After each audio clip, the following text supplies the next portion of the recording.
Universities, boot camps, hackathons, podcasts. Today, you have thousands of training opportunities available to you, and so many that most of you probably don't know where to start. How do you find out what you're good at and where to start? Hey, I'm Professor Lennart Nacke, and I teach user experience research or UX at the University of Waterloo. On my recent courses, I wanted to invite some of the most interesting UX people on social media as guest lecturers. What you're about to see is a recording of one of these guest lectures. This one is with the amazing Anfisa Bogomolova. Anfisa is a senior product designer at Muse with 12 years of experience. During the last 7 years, she's also been a content creator known as Anfisa, podcaster for Honest UX Talks, and a UX course creator with the course Into UX Design. And she's also a member of ADP List. In this talk, she gives actionable, practical advice and steps that you can take in your UX journey into the UX industry and how you can find your own path. Enjoy. So welcome class. Apologies for the technical issues. We've never done this before.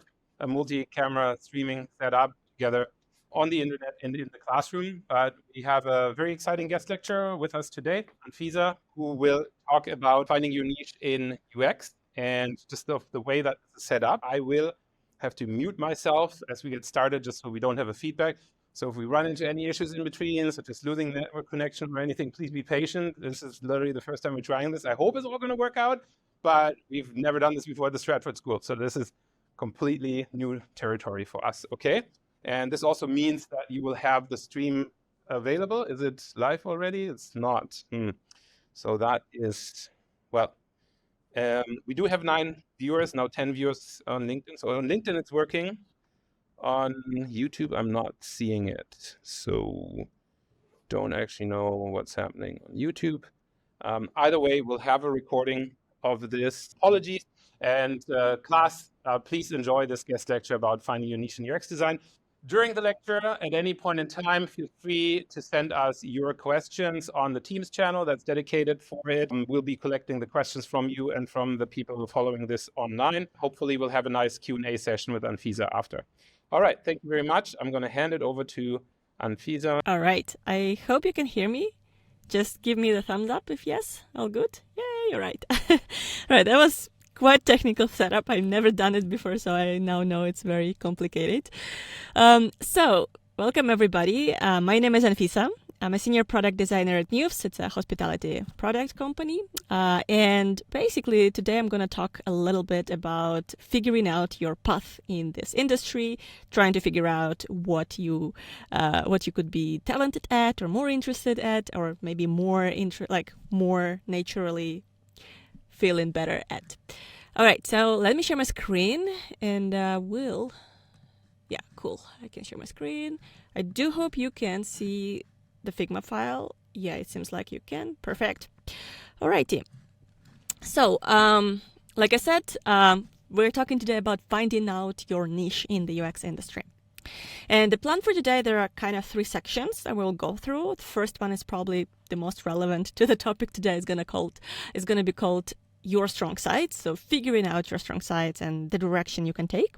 Second part would be getting started recipe. So we all want to kind of make it easy. We all want some sort of recipe. So let's talk about that. And the third part will be learning components. So what are the components you can take today or take into account today rather, and kind of make it a part of your journey. Okay, so we are going to start talking about the strong sides. And before kind of figuring out the directions, I also want to mention that the industry today is not making it any easier for any person who's starting out, right? Maybe even 10 years ago, it was not as easy, but today it's extremely complex in terms of the skills the designers are required to have, even when they get started early on. So we have so many skills to build. We have so many specialties we might want to develop. And, at some point, every company is, especially when you're getting more towards the senior level, every company wants you to be specialist in something because, we all want somebody who's good at something and can solve specific problems. But like you can notice here, there are many, many skills, and it's not just the skills that you will have to develop, but it's also the level of depth that you usually have to develop it, right? So there is awareness, some sort of theory that you first have to learn, right? Second, there's a practice. You first and try it, you figure it out, then you iterate, and then finally you get towards the experience when you kind of start crafting the mastery. And basically, you cannot craft the mastery in all of those different skills at the same time, right? So on the good note that we basically have so many skills, and this industry is gonna never be boring because there's always something new to learn. But at the same time, it could just feel very overwhelming, especially when you are getting started. So to start sort of breaking out this complexity, I'm gonna start from high-level picture, from the quadrant. So we as designers, what we usually do, right? We work, usually we start from the problem space, figuring out the problem, and then we arrive to solutions. So that's the first X. And then we also work with businesses, right? So we usually work under the businesses, and we're helping businesses to move forward, kind of towards the goals. But at the same time, we are sort of advocating for the user needs, right? So as we are working at the business, but we are still kind of solving the problems for the users. So we have these kind of two axes, right? Looks so easy so far. However, if you start breaking it down, there are so many things we do in all those different spaces, right? There are many like steps you take, methodologies you're using, right? For example, in the problem space, business to problem space, there are ecosystem mapping, KPI and metrics, discovery workshops, or service blueprints. And maybe between the problem and user, we start doing things such as diary studies. We are figuring out the personas. We are doing journey mapping and stuff like that, right? And when we go to the bottom, right, we start talking about, tactical design, storyboarding, wireframing, prototyping, mockups, and stuff like that. And of course, when we think about the design as organization, there is a lot of space for like figuring out the design methodology for this team, right, for this company. There's design maturity, there is agile integration, there are design systems and stuff like that. So more like a operational side of things.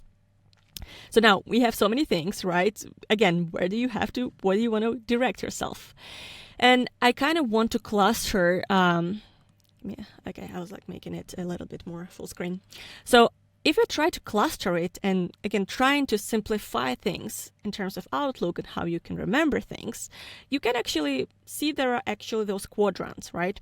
Between the business and problem, we start from analysis. Between the problem and the user, we usually have user research. Between the user and solution, we talk about iteration, explorations, prototype, and stuff like that. And then between solutions and business, we're talking about the operationalizing, designing. So there are 4 major areas in the product design, or UX design, if you will. And basically, our goal for today, or our challenge today, is to figure out which quadrant or which side of things is more relevant to me and my natural talents or my natural interests or things I kind of have on my background that could help me build in the speciality, right? And so now let's come back to this messy industry, UX design, right? And talk about the various roles that we have today in the market. And based on that quadrant, I'm kind of just to give you a reference back again so you remember, we have analysis, research, interaction, and operations. So based on this quadrant, we can actually position different sort of strong sides that will be correlated with your roles. So when we talk about analysis, we're usually talking about the business analyst. It's somebody who does not really do a lot of design work, but kind of usually analyzes the market, the business, the perspective, opportunities, and stuff like that. Then on the opposite side, on the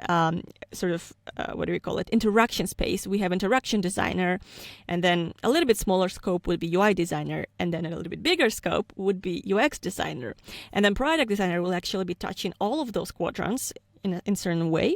Researcher obviously would live on the research space, UX writer, again, somewhere in the middle. Design manager majorly lives on the operational side of things, and the UX strategist lives usually between the analysis and operations. And then there is a product manager who again does not touch really the interaction side of things, the prototyping part, but lives a lot on the analysis, research, and operationalizing side of things. So we have multiple roles, and they all map out on this quadrant. And you can kind of start seeing the patterns and imagine what different roles could correlate with different responsibilities. Now, let's talk about how could it be relevant to you and how you can figure out which quadrant you want to target first. And so I'm going to start from like a little preview, right? Basically, some time ago, a Swiss psychiatrist Carl Jung, he's a founder of analytical psychology. He kind of proposed this concept of introversion and extroversion, as well as 4 functions of how we think or how we take information, process information.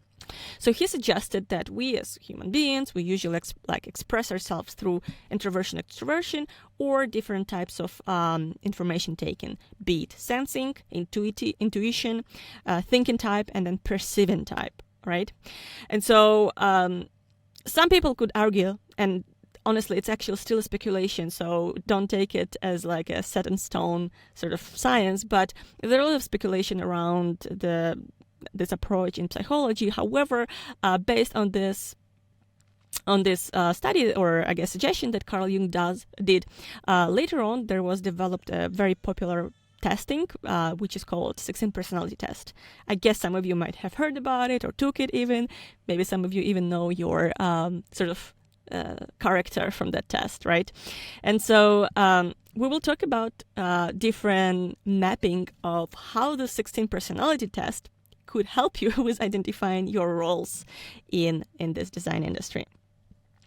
So this hypothetical 16 personalities kind of mapping test could help you identify the speciality, but like I said already, please take it with a grain of salt, because it's just a speculation and it might help you with the direction. It might help you identifying maybe the things that, if you feel like relevant to you, could help you out with identifying your role. But at the same time, you still have to reflect or ask people around yourself about your strong sides to kind of see yourself better. What's your initial direction? So 16 personality tests, right? We have different types of, let's say, groups of people or personas there, right? We have introverted sensing, extroverted sensing. And we have introverted intuition, introverted thinking, extroverted thinking, introverted feeling, and obviously extroverted feeling. Each of those would also have different potential roles, right? So introverted sensing typically would be perfect fit for research spot, right? Research quadrant. So we would call them detail spotting researchers. And then extroverted sensing, those people would be usually very well seated at the design and evangelist stage, right? So these would be great PMs, product managers usually. Introverted intuition would probably be a great fit in the prototyping or in interaction side of things. So we call them feature explorer. And then there is extroverted intuition, which would be a little bit more high level, right? We would call them ideators, because they would be still good at prototyping, at interaction design, but they would also be more generalist and they would touch better all those other aspects. So maybe they would be great at product design. And then so far it goes on, right? So introverted thinking would be potentially great quantitative analysts, whereas extroverted thinking, those people would potentially be better at methodology, metrics, ambassadors, and we will talk about details there in the next couple of slides. Introverted feelings also would be great user and ethics advocates. So those are the people who would be really strong in, for example, accessibility and empathy and stuff like that. And then extroverted feelings, those are the people who might live sort of in between of everything and could be great workshop wizards. Now, let's talk about each of them one by one and kind of break down about just general qualities that each of those personality types could indicate. Again, please take it with a grain of salt. It's still a speculation, but I hope it could give you a sense of direction, and maybe it could also identify if you're matching with it as well. So the first type would be introverted sensing. So this guy of detail spotting researcher, right? Somebody who would be perfectly fit at the UX research space. So this type of person would usually be very oriented and focused on the details.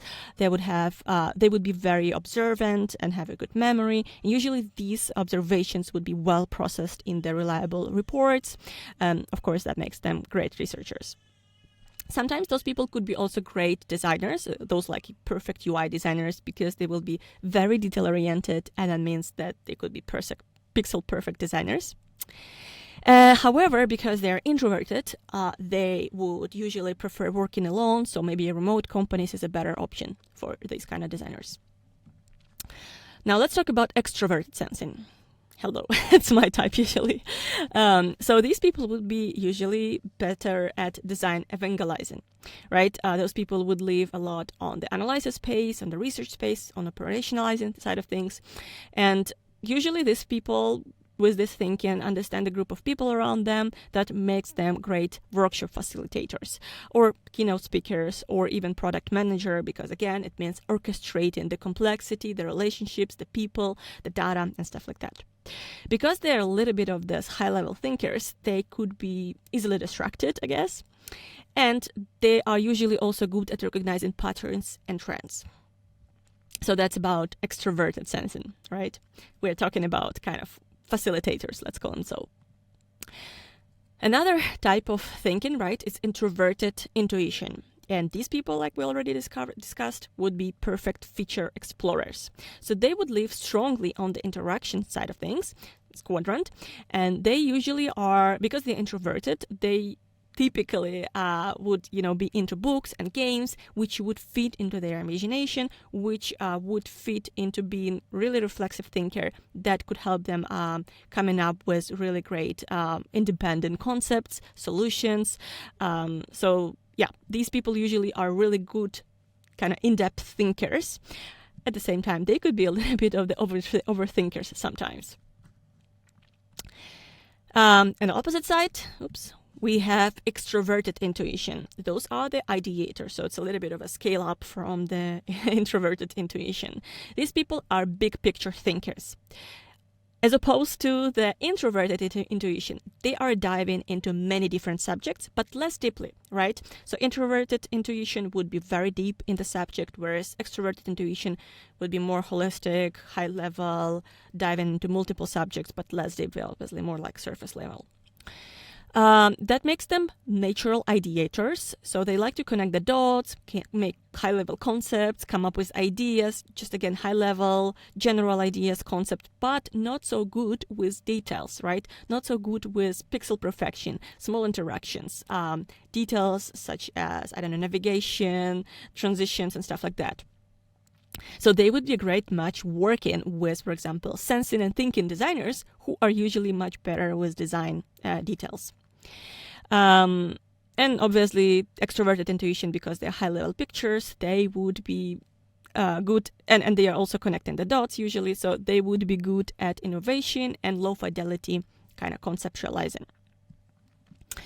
And I feel like it's an interesting perspective. Again, we usually don't think about it in the product design space a lot, especially in the in the design teams, that sometimes people think in different ways, and it's very good to figure out what kind of thinkers you have in the design team and match them with those people who who complement each other. For example, like if you are extroverted intuition designer and you are always coming up with great concepts, innovation ideas, maybe you're not so good with details. Maybe it would be great to figure out who is a designer in your team who could be really good at details. So you can be paired up together and work on one concept and really come up with a very holistic approach to the solution.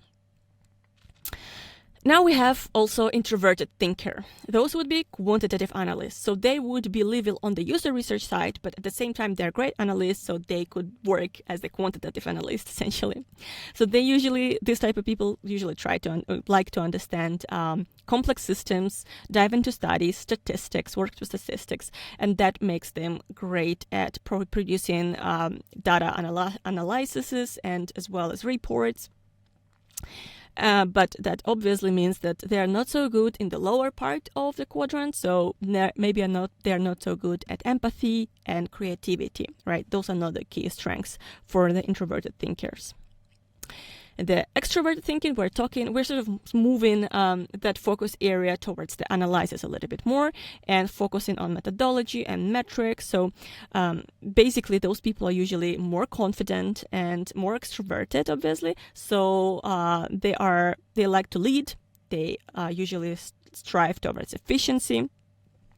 They could excel at the service design when you have to understand the systems, again, holistic systems, and basically create service blueprints involving multiple people, right? Because again, being extroverted, more extroverted, you can involve more people and try to kind of analyze complex systems in a clear mapping for everyone.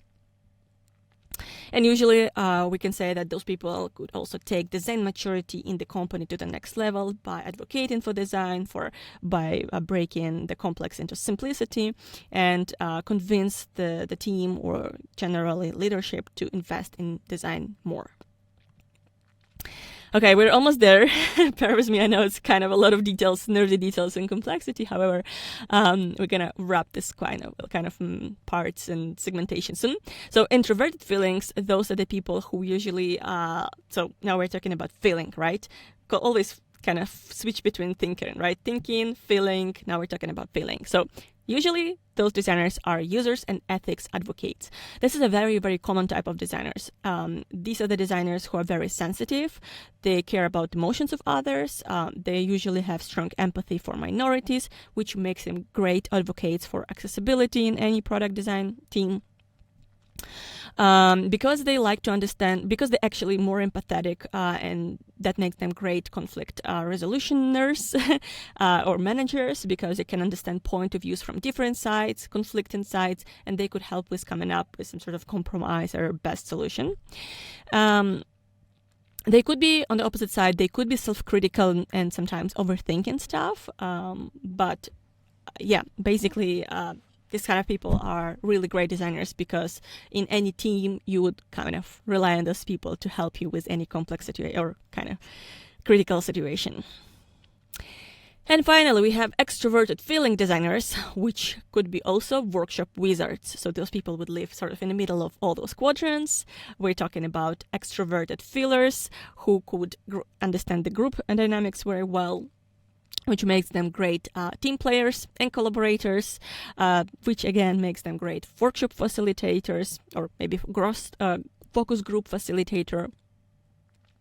Again, extroversy could help them becoming a lead in the team and be kind of really outspoken and great at expressing themselves. But on the opposite side, those people could sometimes be people pleasurers, which makes it hard for them to make hard and tough decisions when it's needed. So let's see. I'm gonna go throw back again so you can sort of maybe make a picture or remember for yourselves. We have 16 personalities, right? We are dividing them by extroversy and introversy and different type of thinking: sensing, intuition, thinking, and feeling. And depending on your personality type, you can sort of use it as a direction and kind of reflect whether it makes sense to you, and whether the skills you have or natural talents and thinking type could help you with one of those areas or directions. All right, now we're gonna go for the second section, and we'll talk about how do you get started, actually, right, in this industry and with so many different complex directions. Now, obviously, there are multiple ways to study design today. Obviously, you're doing it right now, but there are, I wouldn't say that it's good to start from one and only university, but also it's important that you try out different things, right? So you have boot camps, you have podcasts, you have mentoring, you have projects, you have books, you like hackathons, channels, internships, etc., etc. Multiple content out there, right? It's always important that you have like sort of triangulating your data and kind of searching for answers through multiple channels. Now, which one is the best for you? What is your recipe? The truth is, unfortunately, there is no recipe, right? There is no one-size-fits-all guide or path or workbook that you can just take, read, or know, and then it will help you coming up to the success, right? Even the success is very, very abstract and subjective thing, right? So it's always a personal puzzle game from multiple directions and multiple channels you can use in order to pave your way. No one will tell you what you should do. However, mentors or people experienced in the industry could always help you with direction and leading you towards your path. However, there are a couple of aspects that you can take into consideration when you are figuring out your path, right? First is, what's your learning style? Second is, what's your tangible goal? Another two aspects is timeline and budget, so resources, right? So when it comes to the learning style, you kind of need to reflect on what's the most engaging way for you to learn. And there could be multiple answers. You can benefit a lot from. Maybe if you're a more introverted thinker, maybe books is the better option for you to go. Or maybe in the opposite side, if you're more extroverted, you are more reliant onto like working with the group, so being accountable, and maybe boot camps or universities is actually a better way for you to just focus on, right?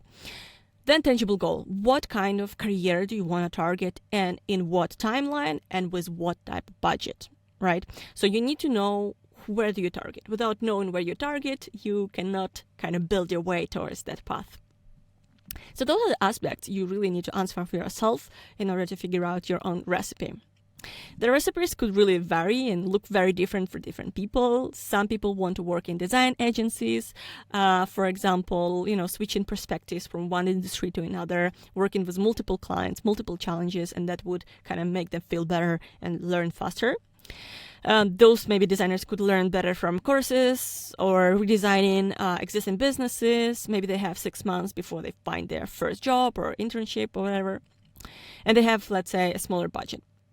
On the opposite side, you can target being a freelancer, and maybe you are more interested in taking courses and redesigning small and medium businesses, and you have a smaller timeline and you have a bigger budget. So again, those are correlated.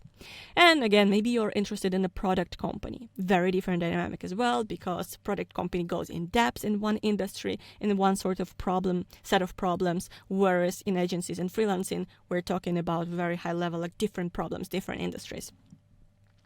So again, recipes are different for everyone. It's the first step for you is to figure out where do you target and with what resources. So where do you target? What's your learning style? How much time you have? And what's your budget for that? However, before picking even any educational resource and kind of coming up with your own recipe, there are a couple of things I really suggest you to do. And the first being is generating authentic motivation. And I think you're already doing this in this class, so it should be already a relatively easy thing for you.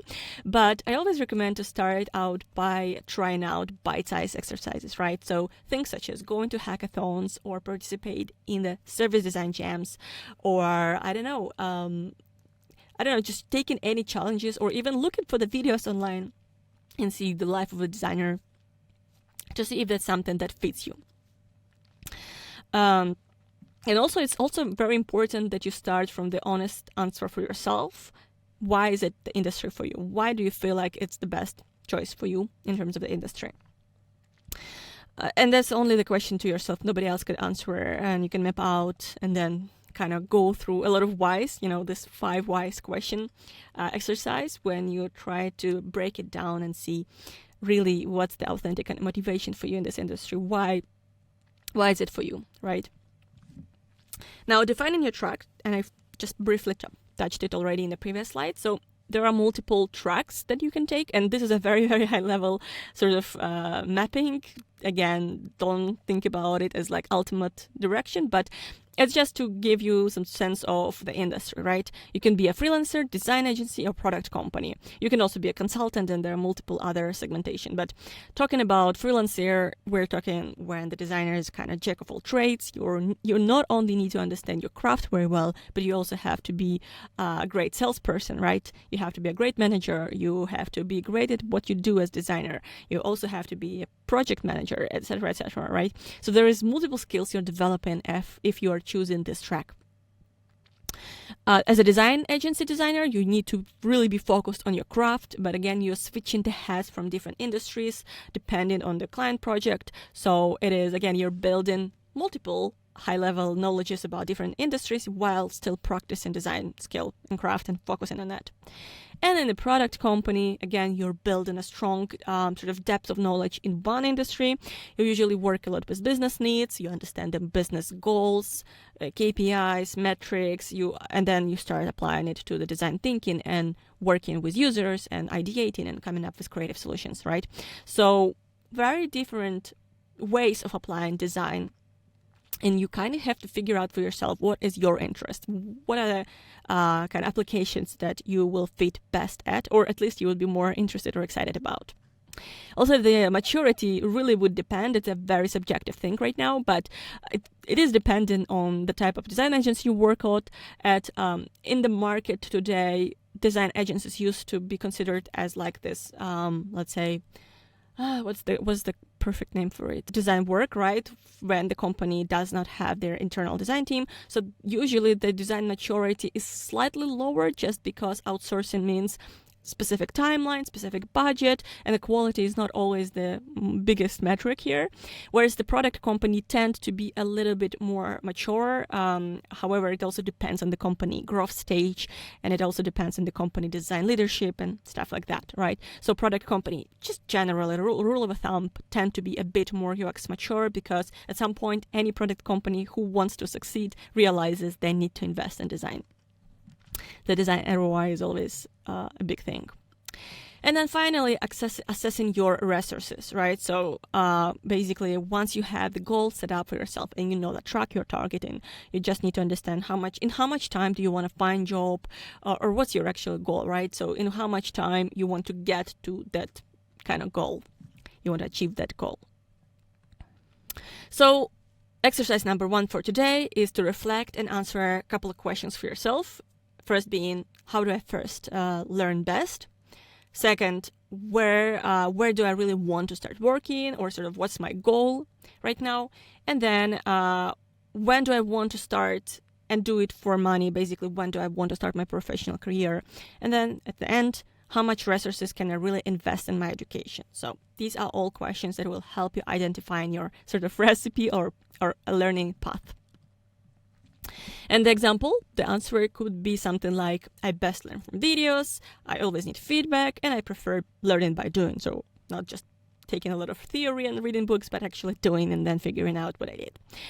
Maybe I want to work with a freelance clients doing UX and strategy, so I will want to sort of specialize in the area. And I want to fully transition and start working professionally, let's say in 1 year, and I can save 20% from my salary or whatever income to reinvest in my education. And that's basically your fundamental from which you start paving your way towards that goal. Then, of course, you will always need the support and help from different mentors, for example, or kind of the outside perspective. However, this is the strong place for you to start from. All right, now, final section for today, and I will talk about my personal story and how it kind of taught me about the key learning components and what are those learning components, right? We kind of touched it a little bit in the beginning of the lecture when I talked about those different skill sets, right?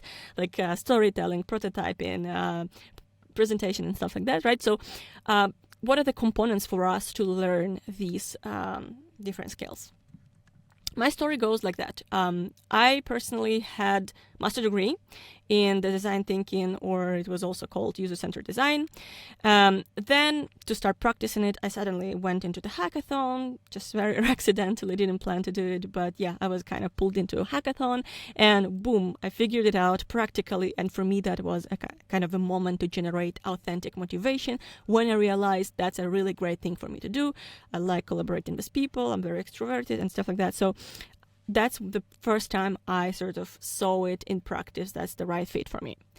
Self-education, a lot of reading, obviously, like we all like to do.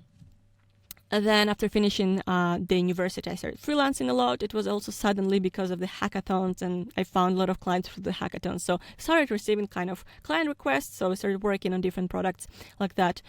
Then by understanding different freelance business perspective, I decided to start my own startup. So again, it was like, all right, I have some business perspective now. It's interesting. I want to figure it out. I want to feel like the designer who can build businesses and understand that perspective.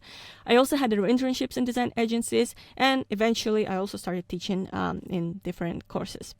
And that's like a little preview on my path. And what it taught me is that if I reverse engineer it and look at the components of each of those sort of step I took, you can understand that, okay, we had master degree, hackathon, self-education, freelance, startup, internship, teaching. Each of those could be correlated a lot with one aspect of studying. For example, master degree was a lot of theory. Then hackathon was a lot of practice. The feedback is when I started working at a design agency and started working with different people, designers, who started giving me the feedback. And then when I started teaching design, it's the moment when I started reflecting. And reflecting was a very long missing component in my sort of journey, because for a very long time, I felt myself like a complete imposter. I feel like it's a very common feeling.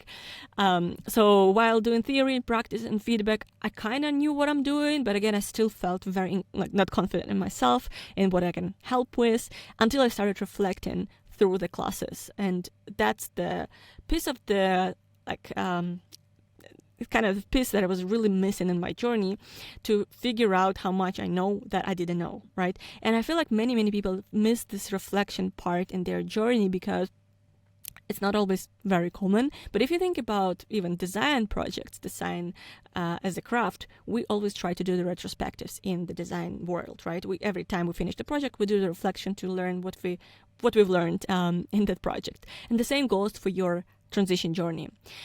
It's not enough to just go through the books and theory and learn the methodology. It's not enough to just practice. You always have to have received feedback from the outside. So the people around you, designers with experience, could help you grow in. But the last thing you really want to do is reflect on what went well, what were your strong sides, and what things maybe particularly interested you that you want to dig further in. What are the gaps you have discovered in this project that you kind of want to start working on? This holistic picture from theory, practice, feedback, and reflection will really help you to build the confidence in this design. And like I said already, knowing your, first of all, specialty direction, second of all, your path, right, your recipe to learn, and then going through this learning journey using theory, practice, feedback, and reflection would really help you to sort of be confident, and let's say in 1 year from now, stand out as the candidate once you start searching for a job, or if you already have it. All right, so just to recap, start by reflecting on who you are, or maybe you can use the 16 personality test to do that. Build your own recipe, answering the questions we have discussed earlier. And then finally, execute your learning path with those 4 mentioned components. All right, I feel like this is it. Yeah, this is it for today. Thank you so much for listening and for taking your time being here. That would be it. Questions. Hopefully we don't have a feedback here from the microphone, but I think this one should be going okay. First of all, to the audience, and then I'll look at some of the other questions that we have here. Now, as you know, you can also use Teams, and Sasha has posted a question in Teams. So I just wanted to see if anyone has a question that they want to raise your hand, or if you rather write it, then go into the Teams channel. And I'll just start with Sasha's question then, if nobody has their hands up right now. Okay, so Sasha wants to know, can you elaborate on what service design is? How does it differ from a UX design role? I think that's a very nice question. Clearly, those are different niches with somewhat overlapping approaches. But I'll let you answer that one, Anfisa. Yeah, great question. Well, it's like, if you put it super simply, UX design is when you particularly focus on business and user. Service design is when you also focus on organization. So you kind of zoom out and think about the whole system around you as designer. So you're not only talking about the specific touch points of the design, right? For example, as a user experience designer, you're focusing on mobile app, iOS app, you're building specific flows that solve the problem. This is a very specific touch point, mobile app through which people solve their problem. Now, if you zoom out, there is the business ecosystem that kind of needs to, get revenue, needs to hire people, that needs to grow as the business and stuff like that. And then there is more high-level perspective when you talk about the systems. So how, for example, your company, what kind of department it has. There are different aspects or different touch points in the whole company, right? There could be front, it's called like front, I can't remember exactly, but it's like front stage and backstage. Yep, that's the word. So front stage is when everything is touching the user. or a customer, and the backstage is all those sort of supporting mechanisms, supporting systems to allow this. Very, very common example would be Uber, where as the user, you just, open the app, call the taxi, it arrives, you sit in the taxi, you arrive to the airport, and that's it, you rate your ride. But the system means the company, Uber, for example, needs to find riders, needs to organize the system for them as well, needs to have kind of people operating in that area to work with the business and stuff like that. So there is a lot of layouts that you have to understand and map out in the system that everybody is sort of aligned with. That's usually what service designers do. They also solve problems, they also sort of design things, but at the same time they talk about multiple touch points, very high level picture. They talk about front stage and backstage, and that makes the process much more complicated usually. Okay, thank you very much. I have another question online, unless the class has one right now, and if anyone wants to raise their hand. If you have an urgent question right now, otherwise I'll move to the next question that I have online. So thank you very much for this insightful talk. 2 questions. Let's do the first one first. Could you please explain why we're using extroversion and introversion as categories in user analysis? So this is coming from Reza. Mm-hmm. If you could think about that one.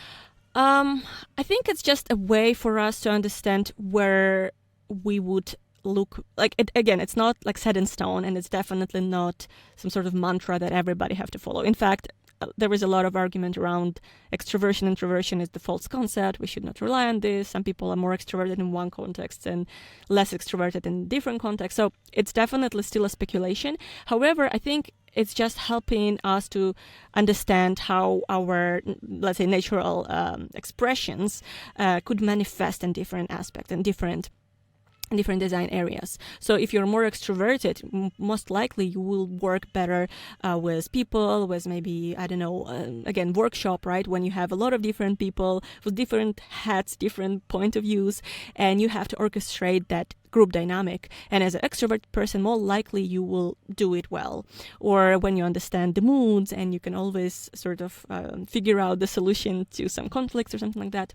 And so it's just kind of a way for you to think, am I going to be good in this aspect in design? Or maybe I would rather be more of the introverted designer who would kind of go in depth, generate great concepts. Usually introverted designers are really great with interaction design, with going in depth and really understanding things, like doing things pixel perfect and coming up with amazing products.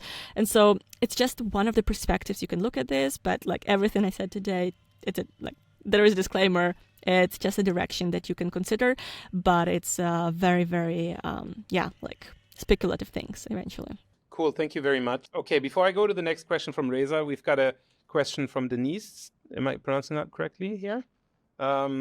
Which is, can you describe a personal experience working with cross-functional teams, including developers and or product managers? Yeah. It's a very big question, to be honest. I can speak for hours about that. Well, how do I put it simply? Let's say, I guess if you're interested in the perspective, for a product design, my role is a product design in the product company. There are multiple ways how the company could be organized and the collaboration could be organized. It's usually defined by design operationalist or design ops, it's called usually. So again, depending on the product type and the product growth stage and the product even style of working, there could be agency style of working and there could be sort of tribe model for working. It will define the way you collaborate with the rest of the team. So for example, agency style is when the designer is sort of jumping between projects depending on where is the priority, and so they could always work on different multiple projects, whereas designer who works in a tribe model would always have the same team, the same product manager, the same tech lead, the same set of developers, QA, and stuff like that. And so it really depends on the company structuring. I work in a tribe model at the moment, so we have a product team. We focus on specific touch point in the product. It's the user touching kind of part of the product. So we have to work with a lot of data, and we kind of have data analysts who help us with coming up with like insights. So I would work with, PM to come up with the priorities. Then I would work with analysts to analyze the data. Then I would work like come up with different ideas and discuss it with a tech lead to evaluate the feasibility of different directions. And then once I start designing, I start talking a lot with developers, again, to tweak different use cases, think about different edge cases and design for those. So depending on the company, there could be different answers, but if you work in a tribe model, you would really focus on working with one team. And with the time, it gets better and better, especially if you do the retrospection. Okay, thanks so much for sharing that personal experience. I have one more question from Reza here. As an expert in UX, how do you foresee artificial intelligence influencing the future of UX design? Will AI replace UX designers? That's always a good one. Very, very popular question, but obviously. Yeah. Okay, what do you think? So I love this topic. And first of all, I'm not an expert. I'm just like everyone.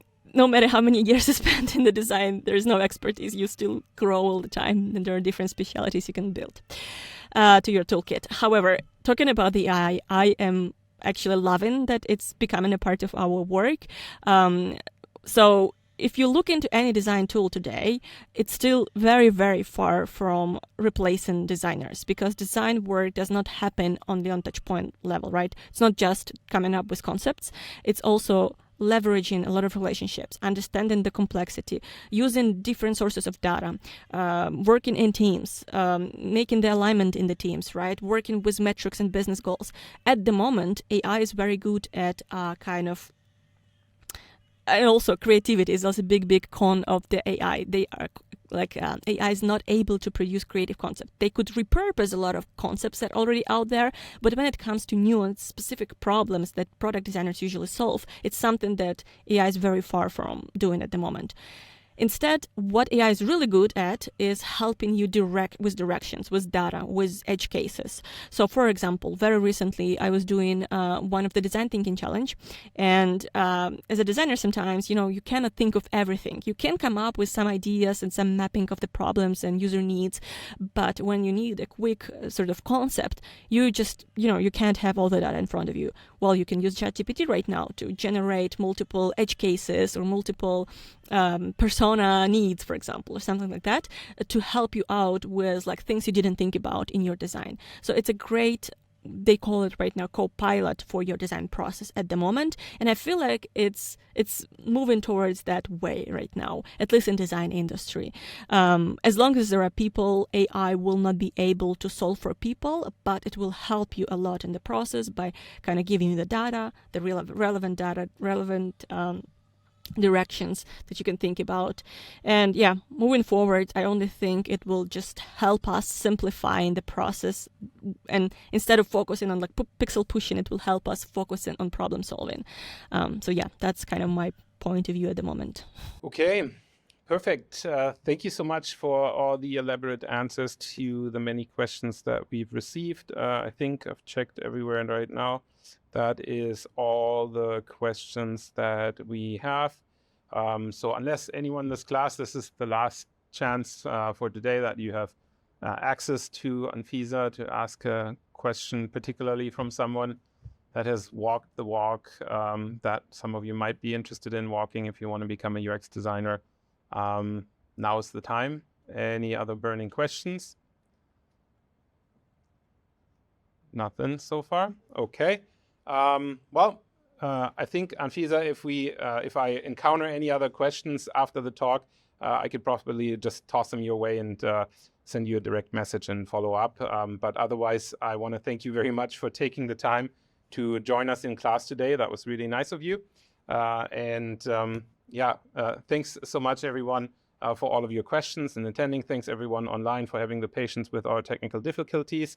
And that will wrap up the guest lecture section of today's class. So thank you again very much, Anfisa.